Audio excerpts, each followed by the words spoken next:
Ano ba ang meron sa Jersey Giant at kung bakit ako naging interesado sa kanila? Kung bakit isa ako sa nahuhumaling sa lahi ng manok na ito, Jersey Giant. Opo. Kung gusto niyo malaman, patuloy ninyo subaybayan ang ating video at ating tatalakayin ang karakteristik o ang kaugalian ng Jersey Giant. Ngunit bagong lahat, baka ikaw nanonood sa ngayon ay hindi ka pa nakapag-subscribe. Mag-subscribe ka naman ng ating video at marami ka pang matutunan sa pag-alaga ng mga manok at higit sa lahat ang pag-alaga ng Black Soldier Fly na siyang kinukuhanan ko ng aking libreng patoka dito sa aking malalaking ori ng mga. Ang isa pa sa pinakamahalagang karakteristik na meron ang Jersey Giant, kaya ko siya nagustuhan, ang kanilang galing sa paglimlim. Mahirap kasi sa mga heritage chicken, yung iba ay hindi marunong maglimlim. Tulad ng Rhode Island Red, so na-experience ko ang problema na nasisiraan na lang ng itlog kasi hindi naglilimlim. Pero ang heritage chicken na ito, Jersey Giant, doon sa aking kaibigan na nagbigay nito, nakita ko talaga na naglilimlim. At magaling din silang mag-alaga ng sisiw. Mahalaga yan, lalo na sa mga katulad natin na wala namang incubator. At hindi artificial ang pagpalaki ng sisiw, katulad ng mga artificial brooding. Natural brooding lang naman tayo. Kaya dapat ang mga ganitong lahi talaga. So pwedeng alpasan, pwedeng free range. Kung mag-free range tayo at malawak ang ating space, nire-recommenda ang lahi na ito, Jersey Giant, kasi malaki, marunong maglimlim, parang native chicken lang katulad natin, at marunong mag-alaga ng sisiw. Isa yan sa mga karakteristik ng Jersey Giant na kailangan talaga natin. Itong hawak ko nga ay isang Jersey Giant, black na Jersey Giant. Ngunit ito ay nag-iisang babae. Sayang nga, nangingitlog na at wala pa akong lalaking Jersey Giant. Kaya kung sinong meron dyan at ako'y mapagkalooban, sana nga para makapagpapuro rin tayo ng Jersey Giant. So ang Jersey Giant ay nagmula sa Amerika. Galing siya sa Burlington County, United States of America. At ang Jersey Giant ay mayroong tatlong kulay. Ang puro nito ay yung blue, or sa atin na local na salita ay ang abuhin. At itong black at saka white na Jersey Giant. So yan ang tatlong kulay ng Jersey Giant at sila ay mga straight comb. Ito ay, kung ating mapansin, iisang palong na medyo malapad. Ito ay dumalaga pa. At brown ang itlog, malalaki at saka brown ang itlog.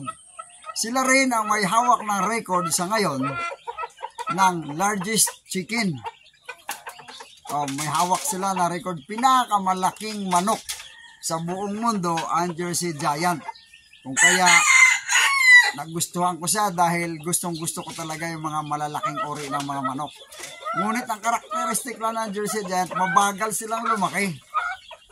Abot nga nila yung malaking-malaking, ngunit hanggang isang taon ay lumalaki pa sila. Hindi katulad ng ibang mga manok na pagdating ng 8 months, full blow na. Abot na nila yung maximum na kanilang sukat. Ngunit ang Jersey Giant, hindi. Mabagal silang lumaki at sila ay slow maturing. Matagal silang mag-mature. Ngunit ang isang kaganda sa Jersey Giant, at ito nga na papansin ko rito, mababait silang uri ng manok. Hindi sila matapang.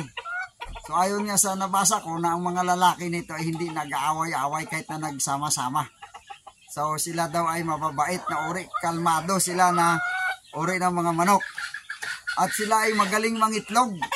Doon sa Amerika kahit na winter, apektado yung pangingitlog na ibang lahi ng manok. Ngunit ang Jersey Giant, tuloy-tuloy maganda ang kanilang pangingitlog kahit na winter ang season. At ang Jersey Giant ay sa ngayon, pang-anim sa pinakamahal ng mga manok. 6 sila sa most expensive breed of chicken. Siyempre ang number 1 ay yung Ayam Cemani, yung itim. Maitim lahat hanggang ay dila. maitim, kulay, palong, lahat ay maitim. Hindi ko lang alam kung anong itlog nun, kung maitim din ba, pero ang laman nun sigurado ako maitim din. Ayam Cemani na nag-originate sa Indonesia. Yun ang isa sa most expensive chicken sa ngayon. So ang Jersey Giant ay pang-anim sa listahan. So sa Pilipinas, dito sa Puerto Galera, sa may barangay Tabinay, Puerto Galera, Oriental Mindoro, marami raw Jersey Giant dyan. Hindi ko alam. At dito sa Cavite, Paliko, Imos, Cavite, marami rin nag-aalaga daw dyan ng Jersey Giant. So gusto ko sanang makapunta at makuhanan ko ng kapares. Ito ay nag-iisa. At ito ay aking nakuha sa isang kaibigan na ipinagpalit lamang dahil gusto niya rin yung meron ako. Kaya ito ay pinagpalit niya. Ngunit wala din isang lalaki na maipagkaloob sa akin. Kaya ito nag-iisang babae at sa ngayon nangingitlog. Sayang at hindi nga puro at Rhode Island Red ang aking pinagpapares sa kanya. So pag-usapan din natin yan, yung crossbreeding na yan. So, dito sa akin nakita nyo malalaki yung aking mga alaga. Ibig sabihin pag malalaki magastos din, malakas talaga kumain pag malalaki. Ngunit na nakakatipid tayo dahil lagi kong sinasabi na kapag may manukan ka, maganda talaga parisan mo rin mag-alaga ka ng black soldier fly. Dahil ang black soldier fly, ang kanilang larva, tagalinis ng ating manukan. Kinakain nila yung dumi ng ating manok para hindi mabaho ang ating manukan. At yung larva ng black soldier fly, pinapakain natin sa kanila. So nakatipid ka na sa patoka, nalilinis mo pa ang iyong manukan. Plus, yung dumi ng black soldier fly, napakaganda ang isang uri ng organic fertilizer na kung tawagin ay BSF Frost. So, baka magustuhan ninyo. Jersey Giant. May isa pa tayong kilala sa Mindanao, sa Pulumulok, si native. Pulumulok native chicken. Shout out sa iyo, kaibigan. Marami daw siyang Jersey Giant na alaga. So, kung meron pa kayong alam na isang breeder ng Jersey Giant sa Pilipinas, comment ninyo dyan sa ating comment section dahil ako'y naghahanap talaga ng lalaki na purong lalaki na Jersey Giant para makapagpapuro din tayo dahil itong aking hawak sa ngayon ay nag-iisang babaeng Jersey Giant. So walang kapares. So, ang pinapares ko sa kanya ay ibang lahi. Hindi ko pa nga alam kung gaano kapuro itong Jersey Giant na ito. Basta ang sabi ay isa daw itong purong Jersey Giant, binigay black na Jersey Giant, no, kapalit doon sa ating isang Brahma na manok na kanya ring nagustuhan. So, kung mayroon pa kayong dagdag kaalaman tungkol sa karakteristik ng Jersey Giant, pwede nyo i-comment at para madagdagan din ang aking kaalaman tungkol sa Jersey Giant.